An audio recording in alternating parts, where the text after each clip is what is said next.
the score tells you here that you're in 4/4, all right? And then we've got this thing that looks like a bit like a top hat. You see that there? So the top hat tells you it's 2 beats rest first. Now, we've just learned this. So if you look at this rhythm here, oh, that was clever. If you look at this rhythm here, here we go.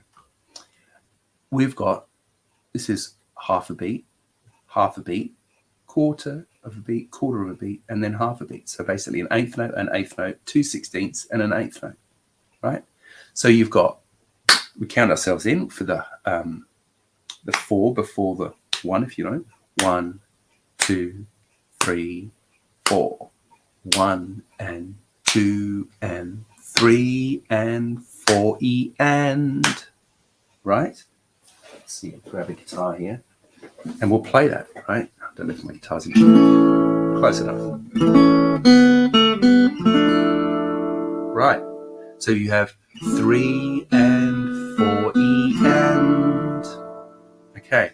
And then in the next line, what you'll see is that this is 2 beats, or sorry, 1 beat, but it's just tied, right? That's why it's in brackets, right? It's tied. So you've got that 1 beat. And then on the 2, it goes 2 and 3 and 4 and 1. Okay, so effectively, those first 2 bars are 1 and 2 and 3 and 4 E and 1 and 2 and 3 and 4 and 1. Okay, so let's put that down.